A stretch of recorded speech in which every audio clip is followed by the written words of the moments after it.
تذکرہ کرتے ہیں۔ تو یہ حضرت عثمان ذوالنورین رضی اللہ تعالیٰ عنہ، آپ کی کئی شانیں ایسی ہیں جو جدا خانہ ہیں۔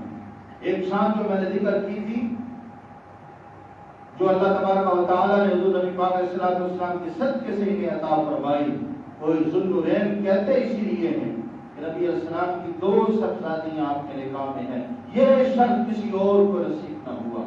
اب کچھ اور بات بھی کر لیتے ہیں آج ان کی، اور پھر آگے چلیں گے۔ ایک بڑا خوبصورت منظر احادیث مبارکہ میں آیا ہے، اور یہ بھی یاد رکھیں کہ ان کی شہادت کا اشارت خوشخبری آپ کہیں، جو بھی کہیں، نبی علیہ السلام نے بتا دیا تھا، فتنوں کا بھی اور آپ کے حق ہونے کا بھی۔ یہ میں آج کوشش کروں گا کہ ہم جانیں کہ سرکار پاک علیہ السلام نے اپنی زندگی میں حضرت عثمان ذوالنورین رضی اللہ تعالیٰ عنہ کو کیا کچھ بتا دیا تھا، اشارہ کر دیا تھا کہ ایسا ہوگا، اور یہ بھی بتا دیا کہ اس وقت حضرت عثمان ذوالنورین رضی اللہ تعالیٰ عنہ حق پہ ہوں گے۔ کچھ حدیث مبارکہ کی طرف آتے ہیں، وہ بیعت رضوان جس کا سبب ہی حضرت عثمان رضی اللہ تعالیٰ عنہ، جس کا قرآن مجید میں ہم نے ذکر کیا کہ ان الذین یبایعونک انما یبایعون اللہ۔ بڑا خوبصورت منظر قرآن مجید میں، یہ میں پچھلے جمعہ بیان کر چکا کہ حضرت عثمان چونکہ گئے تھے، یہاں نہیں تھے، افواہ چلی کہ ان کو شہید کر دیا گیا۔ تو نبی علیہ السلام نے صحابہ کرام سے بیعت لی، تقریباً 1400 صحابہ کرام، سب سے بیعت لی کہ ہم عثمان کا بدلہ لیں گے۔ اور چونکہ حضرت عثمان رضی اللہ تعالیٰ خود نہیں تھے تو اپنا ہاتھ خود رکھا، اور اس کے اوپر کہا یہ گویا یہ عثمان کا ہاتھ ہے، سرکار نے اس کے اوپر اپنا ہاتھ رکھ کر حضرت عثمان کی خود بیعت کی۔ سبحان اللہ۔ اور جو میں حدیث پاک سے بھی آپ کو بتا چکا، کیا ہی خوش نصیب ہے وہ، کیا ہی خوش نصیب ہے وہ، سبحان اللہ تعالیٰ، کیا ہی خوش نصیب ہے اپنے ہاتھ کو حضرت عثمان کا ہاتھ قرار دے کر خود بیعت۔ باقی صحابہ کرام نے تو آ کر بیعت کی، حضرت عثمان کی بیعت خود نبی پاک علیہ السلام نے۔ سبحان اللہ تعالیٰ۔ حدیث پاک میں آتا ہے کہ حضرت عثمان ذوالنورین رضی اللہ تعالیٰ عنہ 1000 دینار لے کر حضور نبی پاک علیہ السلام کی خدمت میں حاضر ہوئے۔ اللہ اکبر جل جلالہ۔ یہ اس وقت کا واقعہ ہے جب جیش عسرا کی روانگی کا سامان ہو رہا تھا۔ یہ تنگی والا لشکر تھا، کچھ میں بیان کر بھی چکا۔ تو آپ رضی اللہ تعالیٰ عنہ نے اس رقم کو نبی پاک علیہ السلام کی گود میں ڈالا۔ سبحان اللہ۔ آپ کی گود میں ڈال دیا 1000 دینار، نبی پاک علیہ السلام کی گود مبارک میں ڈال دیا۔ حضرت عبد الرحمن جناب والا فرماتے ہیں کہ میں نے اس وقت نبی پاک علیہ السلام کو دیکھا کہ ان دیناروں کو اپنی گود میں الٹ رہے تھے اور فرما رہے تھے کہ عثمان آج کے بعد جو بھی کچھ کرے گا اسے کوئی عمل نقصان نہیں دے گا۔ اللہ اکبر۔ اور یہ ایک مرتبہ نہیں، فرماتے ہیں قال عبد الرحمن فرأيت النبي صلی اللہ تعالی علیہ وسلم يقلبها في يده ويقول ما ضر عثمان ما عمل هذا اليوم مرتين۔ فرماتے 2 مرتبہ یعنی حضرت عثمان ذوالنورین رضی اللہ تعالیٰ عنہ کے دیے ہوئے 1000 دینار حضور نبی پاک اپنی گود میں الٹ بھی رہے اور ساتھ جناب والا فرما رہے ہیں آج کے بعد جو کچھ بھی کرے گا عثمان اسے کوئی عمل نقصان نہیں دے گا۔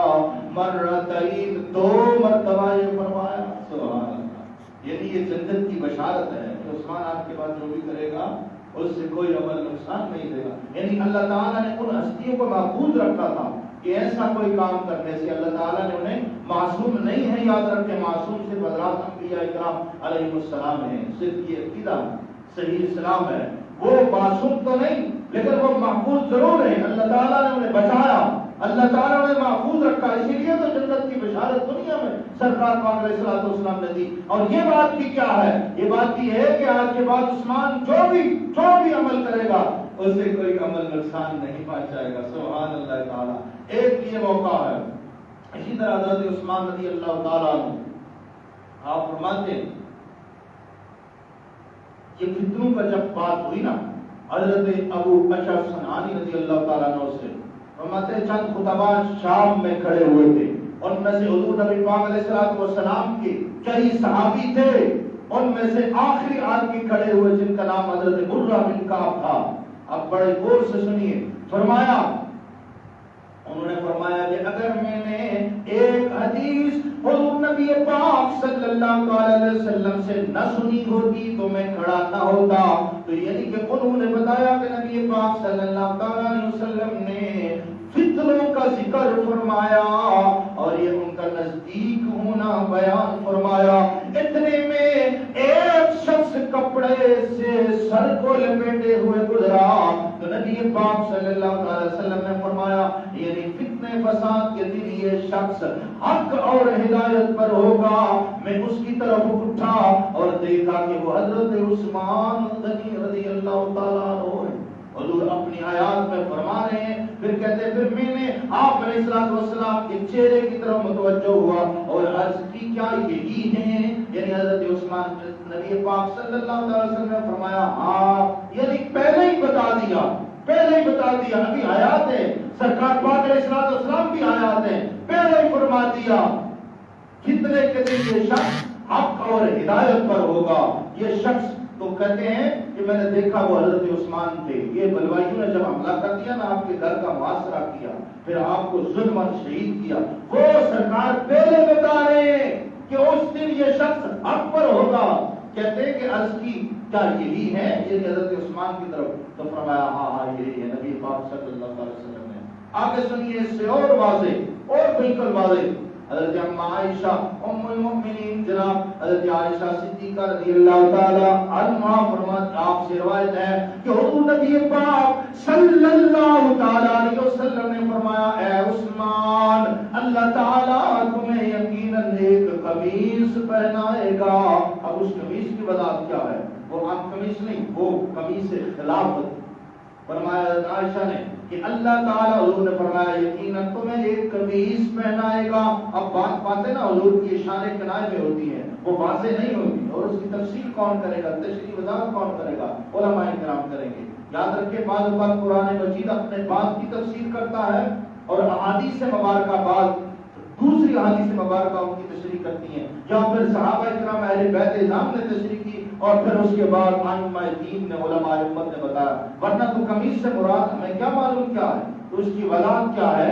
فرمایا قمیص کا معنی تمہیں قمیص سے خلافت پہنائے گا، آپ خلیفہ بنیں گے۔ فرمایا اے عثمان اللہ تعالیٰ تمہیں یقیناً ایک قمیص پہنائے گا، بس اگر لوگ اس کو اتارنا چاہیں تو تم ان کی خاطر مت اتارنا۔ یہ حدیث صحیح ہے۔ ان لوگوں نے کہا نا کہ آپ خلیفہ حضرت عثمان رضی اللہ تعالیٰ کے خلاف جو خارجی بلوائی جو فسادی لوگ ہوئے وہ آپ کو اتارنا چاہتے تھے خلافت سے، لیکن آپ نے آخری دم تک یہ سن رکھا تھا، سرکار پاک علیہ السلام کی جان دے دی، قرآن پڑھتے ہوئے شہید ہو گئے، اللہ تعالیٰ کی جناب میں چلے گئے، لیکن خلافت سے دستبرداری نہ کی، کیونکہ یہ فرما رکھا تھا کہ اللہ تعالیٰ تمہیں قمیص پہنائے گا، وہ قمیص سے خلافت ہے یعنی خلیفہ بنائے گا، لوگ اسے اتارنا چاہیں گے، اشارہ کنائے میں بات ہے اس قمیص کو، یعنی خلافت سے ہٹانا چاہیں گے تو تم ان کی خاطر مت اتارنا۔ تو حضرت عثمان یہ دیکھیں یہ ہوتی ہے وفا، یہ ہوتی ہے اطاعت، یہ ہوتی ہے فرما برداری، فرمان سن رکھا تھا، جانتے تھے جب وہ سارا کچھ آ گیا بلوائی گھر میں پہنچ گئے، جی آپ کو شہید کرنے لگے، لیکن آپ نے سرکار کے فرمان کے مطابق بن جو عمل کیا، اپنی جان دے گئے، لیکن وہ قمیص کے خلافت جو ہے وہ تعریف نہیں۔ یہ نبی علیہ السلام کے جان سال صحابوں کی وفاداری کا عالم یہ ہے، اللہ اکبر۔ ان جیسی وفاداریاں حضرات اہل بیت اعظام ہو یا حضرات صحابہ کرام رضوان اللہ تعالی علیہ اجمعین ہو، ان جیسی وفا وہ ایسی داستانیں رقم کر گئے ہیں، اللہ اکبر۔ ہم پڑھتے پڑھاتے، ہمیں پڑھنے پڑھانے سے سننے سنانے سے فقط ایمان تازہ ہوتا ہے، اور ان جیسی وفائیں ان کے بعد والا کون کر سکتا؟ اللہ اکبر۔ اگلی حدیث حضرت عائشہ صدیقہ رضی اللہ تعالیٰ عنہ سے یہ بھی ہے، فرمایا نبی پاک صلی اللہ تعالی وسلم نے فرمایا اے عثمان اللہ تعالیٰ اگر تمہیں کسی دن امر خلافت پر فائز یہ اس سے زیادہ اور واضح بات ہے. فرمایا کسی دن امر خلافت پر فائز کرے اور منافقین میں ارادہ کرے کہ وہ تمہیں قمیص خلافت جو تمہیں اللہ تعالیٰ نے پہنائی ہے اس کو تم اتار دو تو اسے ہرگز نہ اتارنا. یہ دوسری روایت. فرمایا اسے ہرگز نہ اتارنا. ایسا نبی پاک صلی اللہ علیہ وسلم نے 3 مرتبہ فرمایا. اور پھر خود فرماتے ہیں حضرت عثمان رضی اللہ تعالیٰ عنہ نے مجھے، ایک صحابی فرماتے ہیں حضرت عثمان رضی اللہ تعالیٰ عنہ نے مجھے معاشرے کے دن فرمایا کہ حضور نبی پاک صلی اللہ تعالیٰ علیہ وسلم نے مجھے ایک وصیت فرمائی تھی کہ اور میں اسی پر صابر ہوں. یعنی نبی پاک صلی اللہ علیہ وسلم نے بتا دیا تھا، فتنوں کا بھی ذکر، شہادت کی طرف بھی اشارہ کیا، حق ہونا بھی بتایا اور اس قمیص کی بات بھی کی اور نہ اتارنے کی وصیت فرمائی. اور حضرت عثمان رضی اللہ تعالیٰ عنہ خود فرماتے ہیں کہ مجھے وصیت فرمائی تھی اور میں اسی وصیت پر صابر ہوں. اللہ اکبر جل شانہ.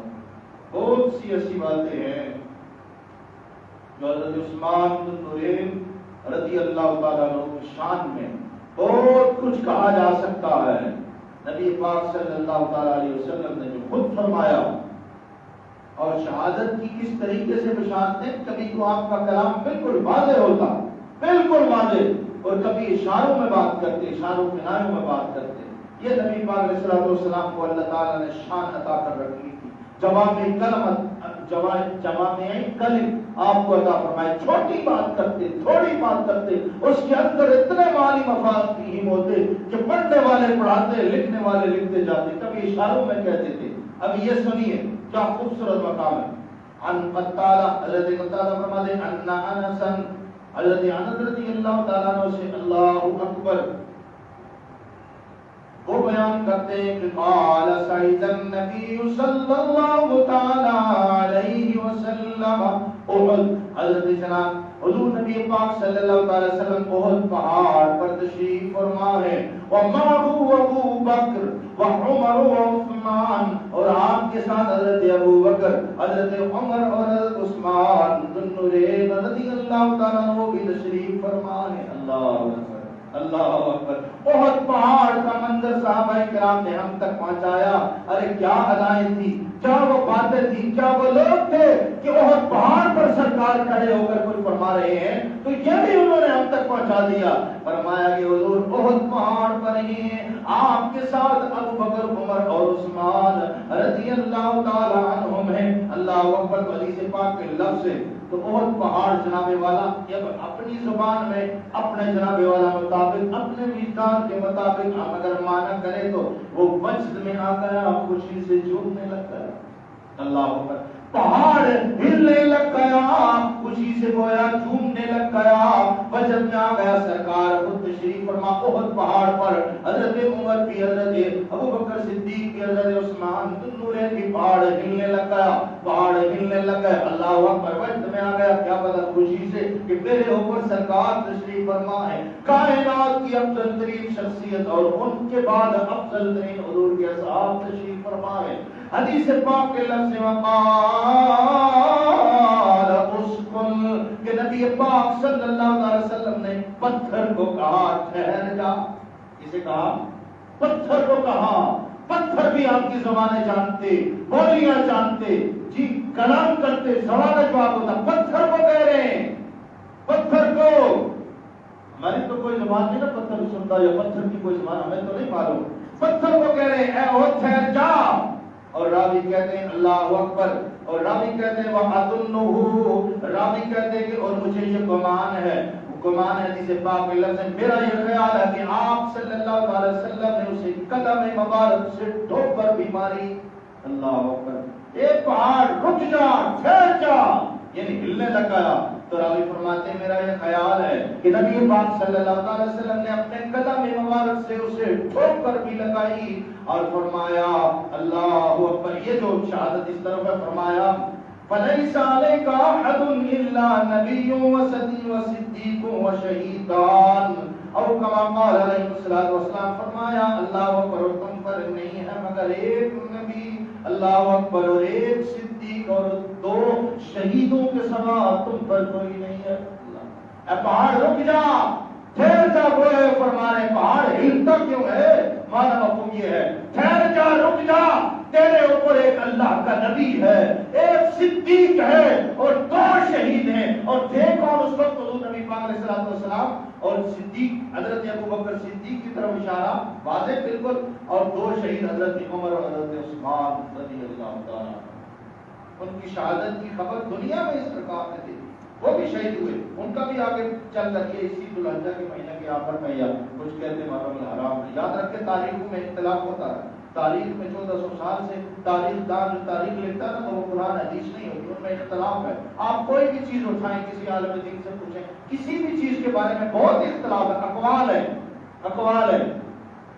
آج کا فرض ہوا، اس پر دیکھیں اقوال ہیں، کو کیا ہجری کہے گا، کو کیا حضرت عمر رضی اللہ تعالیٰ عنہ کی شہادت پر اختلاف ہے، کو کہتے ہیں فلاں ذی الحجہ، کو کہتے ہیں یکم محرم الحرام کو، اختلاف تاریخ میں اختلاف ہے، یہ کوئی قرآن و حدیث نہیں ہے، تو اس میں اختلاف ممکن ہے، ہو سکتا ہے 1400 سالوں سے یہ ہوتا آیا ایام میں تاریخ دان لکھتے گئے ہیں، اس میں صحیح بھی ہے غلط بھی ہے، تو پھر جمہور علماء کرام جو قول لیتے ہیں، اقوال لیتے ہیں، ہم اسی پر عمل کرتے ہیں۔ بہرحال یہ تاریخ کسی دن کوئی فرض واجب نہیں ہے کہ اسی دن ہی، مثلا ہم میں سے کسی ہمارے پیارے کا اگر انتقال ہو تو کوئی ضروری نہیں ہے کہ اسی دن ہی دعا کی جائے اگلے سال، یہ کوئی فرض واجب نہیں ہے، آپ آگے پیچھے بھی کر سکتے ہیں۔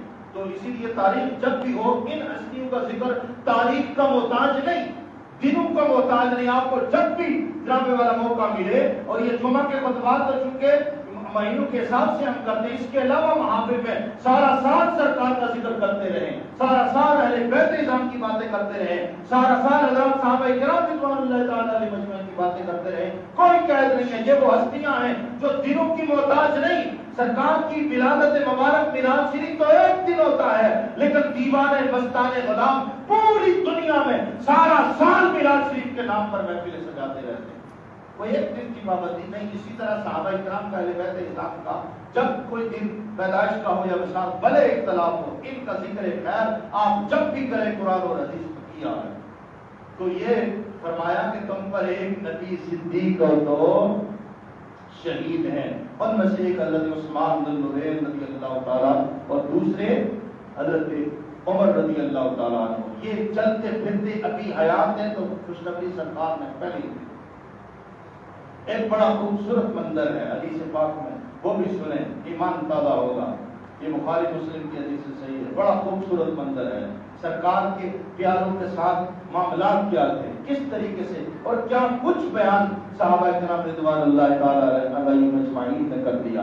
حضرت ابو موسیٰ اشعری رضی اللہ تعالیٰ عنہ بیان کرتے ہیں کہ ایک دن حضور نبی پاک صلی اللہ علیہ وسلم مدینہ منورہ کے ایک جناب والا باغ میں تکیہ لگا کر بیٹھے ہوئے تھے، اور ایک لکڑی جو آپ علیہ السلام کے پاس تھی اس کو پانی اور مٹی میں پھیر رہے تھے۔ دیکھیے انداز محبت، دیکھیے انداز محبت، پانی اور مٹی میں پھیر رہے تھے۔ اچانک ایک شخص نے دروازہ کھولنے کے لیے کہا، آپ علیہ السلام نے فرمایا دروازہ کھول دو، دروازہ کھول دو اور اس کو جنت کی بشارت دے دو۔ ایک شخص باہر سے آیا ہے، باہر سے آ رہا ہے، اجازت طلب کر رہا ہے، اللہ اکبر، نبی پاک کے اپنے انداز ہیں۔ اس وقت ایک باغ میں تشریف فرما ہے، جناب والا صحابی کہتے کوئی آیا ہے، مفہوم حدیث ہے، حضور فرما رہے ابھی دیکھا نہیں ہے، فرما رہے دروازہ کھول دو اور اس کو جنت کی بشارت بھی دے دو۔ حضرت ابو موسیٰ اشعری فرماتے ہیں اللہ اکبر، آپ نے کہا وہ جو آنے والا تھا، وہ جو اجازت طلب کرنے والا تھا، سرکار نے فرمایا آنے بھی دو اور جنت کی بشارت بھی دے دو۔ کہتے ہیں وہ حضرت ابو بکر صدیق رضی اللہ تعالیٰ عنہ۔ اللہ اکبر، مزہ آئے گا، مزہ آئے گا، ایمانی طاقت سے پیار محبت سے سنیے۔ دروازہ کھولنے کی اجازت طلب کر رہے ہیں، قربان جاؤں صدیق اکبر آپ کی شان پر، اجازت دی، اجازت دیتے ہوئے ساتھ ہی کہہ رہے ہیں دروازہ بھی کھولو اور اسے جنت کی بشارت بھی دے دو۔ سبحان اللہ۔ آگے چلیے فرماتے ہیں، کہتے ہیں میں نے دروازہ کھول کر ان کو جنت کی بشارت دے دی۔ سبحان اللہ تعالیٰ۔ پھر ایک شخص نے دروازہ کھولنے کے لیے کہا، آپ علیہ السلام نے فرمایا دروازہ کھول کر اس کو بھی جنت کی بشارت دے دو۔ سبحان اللہ تعالیٰ۔ حضرت ابو موسیٰ رضی اللہ تعالیٰ عنہ فرماتے ہیں کہ میں گیا تو وہ حضرت عمر رضی اللہ تعالیٰ عنہ تھے. سبحان اللہ. فرماتے ہیں میں نے دروازہ کھول کر ان کو بھی جنت کی بشارت دے دی. اللہ اکبر. سبحان اللہ تعالیٰ کہتے ہیں پھر ایک اور شخص دروازہ کھولنے کے لیے کسی اور شخص نے کہا. حضور نبی پاک صلی اللہ علیہ وسلم بیٹھ گئے اور فرمایا دروازہ کھول دو اور اس کو مصائب اور آلام کے ساتھ جنت کی بشارت دے دو. اللہ اکبر. اللہ اکبر. یہاں لفظ دیکھیں, یہاں لفظ دیکھیں. ان کے لیے کہا آتے تو اور جنت کی بشارت دے دو. ابھی دیکھا نہیں ہے, ابھی اندر آئے نہیں ہے, دروازے پر اجازت مانگ رہے ہیں. سرکار فرماتے ہیں اسے آنے دو اور جنت کی بشارت مصائب اور آلام کے ساتھ جنت کی بشارت دے دو. فرماتے وہ حضرت عثمان ذو النورین رضی اللہ تعالیٰ عنہ کے. اللہ اکبر. کس کے ساتھ؟ مصائب اور آلام کے ساتھ جنت کی بشارت دے دو. کہتے میں نے دروازہ کھولا اور ان کو جنت کی بشارت دی اور جو کچھ نبی پاک صلی اللہ علیہ وسلم نے فرمایا تھا وہ کہہ دیا. حضرت عثمان رضی اللہ تعالیٰ عنہ نے کہا اے اللہ صبر عطا فرما, یا فرمایا اللہ تعالیٰ ہی مستعان ہے. یہ بخاری مسلم کی حدیث صحیح ہے.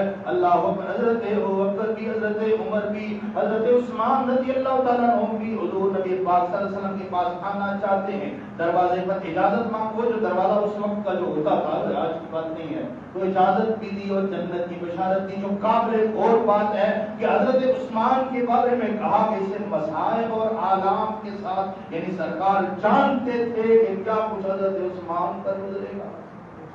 اللہ اکبر.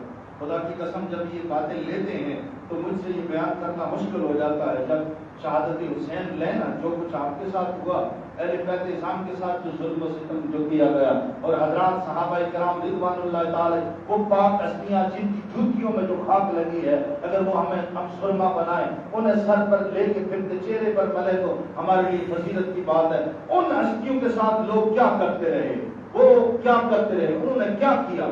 وہ کلمہ پڑھنے والے تھے, ایسا نہیں ہے کہ وہ سارے کافر تھے. یہ کلمہ جنہوں نے حضرت عثمان رضی اللہ تعالیٰ عنہ کی خلاف بغاوت کی اور فتنہ فساد کیا, اور پھر بعد میں حضرت علی رضی اللہ تعالیٰ عنہ پر بھی حملہ کیا گیا, آپ پر بھی حملہ کیا. حضرت عمر رضی اللہ تعالیٰ عنہ پر حملہ کہاں ہوا, آپ چلے گئے ان کی جب ذکر کریں کہ مسجد میں نماز پڑھاتے ہوئے ادھر محراب میں, اور یہ خلیفہ وقت, خلیفہ صالح حضرت عثمان رضی اللہ تعالیٰ عنہ پر حملہ کہاں ہوا, آپ کے گھر میں اندر موجود ہے, تشریف فرما ہے. چونکہ حج کے ایام تھے, صحابہ کرام سارے تو نہیں تھے, اور پھر انہوں نے روک رکھا تھا. انہیں پتا تھا, ابھی جو میں نے حدیث مبارکہ پڑھی, انہیں پتا تھا مصائب آلام بھی آنی ہے. سرکار نے فرما دیا اللہ تعالیٰ تمہیں قمیص پہنائے گا, لوگ اتارنے کی کوشش کریں گے, نہ اتارنا. یہ بھی سب جان گئے تھے, اور یہ کہا مصائب اور آلام کے ساتھ حضرت عثمان کو جنت کی بشارت دے دو. اور اس کے بعد ایک اور بات ہے, وہ بھی آگے چل کر بات کی کہ خاص ان ایام میں, خاص اس دن, خاص جب یہ آپ کی شہادت ہوتی ہے, خواب میں سرکار کی زیارت کرتے ہیں. اللہ خاص کہتے ہیں. اللہ اکبر. کہ حضرت عثمان کہتے ہیں کہ نبی پاک صلی اللہ علیہ وسلم نے فرمایا روزہ ہمارے ساتھ افطار کرنا. تو ہمیں کیا مشکلات ہیں, ہمیں کیا پرابلم ہے دین بیان کرتے ہوئے. مشکلات ان کو تھی, خلیفہ وقت ہے, امیر المومنین ہے, ذوالنورین ہے. ارے ہم تو گناہگار ہیں, ہمیں کوئی پتہ نہیں مرے گے کس پر, ہمارا خاتمہ ایمان پر ہوتا ہے. کیا کریں, دعا کیا کریں اللہ تعالیٰ ایمان کی سلامتی اور خاتمہ ایمان پر کرے. ارے انہیں تو کوئی شک کی بات نہیں تھی, ان کے ایمان پر خاتمے میں کوئی شک اور شبہ والی بات نہیں تھی, کیونکہ جو قرآن میرے سامنے پڑا ہے یہ ان کے بارے میں کہتا ہے رضی اللہ عنہم ورضوا عنہ. یاد رکھو لوگوں, مفہوم آج لے کے جاؤ. صحابہ کرام اہل بیت اسلام کی وہ ہستیاں ہیں جنہیں دنیا میں چلتے پھرتے میرے رب نے اعلان کر دیا لوگوں رضی اللہ عنہم ورضوا عنہ, یہ اللہ سے راضی, اللہ ان سے راضی.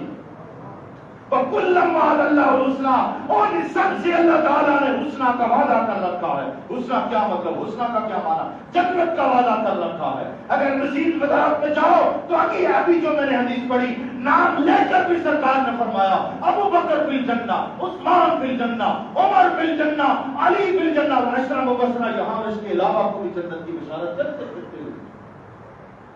وہ عظیم ہستیاں, ان پر مصائب نہیں آئے, ان پر مشکلات نہیں آئی. میں نے جیسے پچھلے جمعہ کو کہا حضرت اور بدبختوں ان ظالموں نے حضرت عثمان قرآن کی تلاوت کر رہے ہیں اور آپ کی اہلیہ محترمہ بھی پاس ہے, بدبختوں نے تلوار ماری, ان کا ہاتھ کٹ گیا, ان کا بھی ہاتھ کٹ گیا, اور حضرت عثمان فَسَيَكْفِيكَهُمُ اللَّهُ تلاوت فرما رہے. یہ ہم سے بیان نہیں ہوتا, کلیجہ پھٹنے کو آتا ہے, اس لیے میں یہاں تک آ کے رک جاتا ہوں. کیا بیان کروں, کیا بتاؤں کہ مسلمانوں کا عظیم خلیفہ جسے سرکار نے 2 بیٹیاں دی اور یہاں پر بھی رکے نہیں, کہاں میری اور کوئی شہزادی ہوتی میں وہ بھی عثمان کے نکاح میں دے دیتا. اتنی عظیم شانوں والا جس سے فرشتے حیا کرتے, جسے نبی پاک صلی اللہ علیہ وسلم نے اپنا ہاتھ کہہ کر بیعت کی اور جس کے لیے دعا کی, جس کے دینان درم سرکار اپنی کوٹ میں لے کر پلٹ کرتے ہوئے دعا کر رہے ہیں اور کہہ رہے آج کے بعد عثمان جو بھی کرے گا, آج کے بعد عثمان جو بھی کرے گا اسے کوئی عمل نقصان نہیں دے گا. اور اگلی بات سنو, میں اور آپ بھی دوستیاں بناتے ہیں, ہماری دوستیاں مفاد کے لیے ہو سکتی ہیں, لالچ کے لیے ہو سکتی ہیں, کسی ڈر کی وجہ سے ہو سکتی ہیں. سرکار کی دوستی میں کسی مطلب کا کوئی شاید تک بھی ہم نہیں کر سکتے. فرمایا لوگوں لکل نبی رفیق و رفیقی فیہا عثمان, فرمایا ہر نبی کا کوئی ساتھی ہے, ہر نبی کا کوئی دوست ہے, میرا عثمان, میرا ساتھی حضرت عثمان ہے. فی الجنہ یعنی فی الجنہ, سرکار نے سب کے بارے میں فرمایا ہے. یہ سارے بڑی شان والے ہیں, ہمیں ان کی اتباع محبت کرنی ہے. چونکہ وقت ہوا چاہتا ہے اگلے جمعے کو بھی ہم تو اگلے خلیفہ کی بلکہ ان کے دوسرے خلیفہ کی بھی انشاءاللہ تعالیٰ بات کریں گے. دعا کیا کرے اللہ تعالیٰ ان سے محبت, ان کی اتباع, کامل اتباع میں جینا مرنا ایمان کی سلامتی کے ساتھ اسلام ملک و قوم کی خدمت اور شہادت کی موت ہمیں نصیب فرمائے. وما توفیق الا باللہ.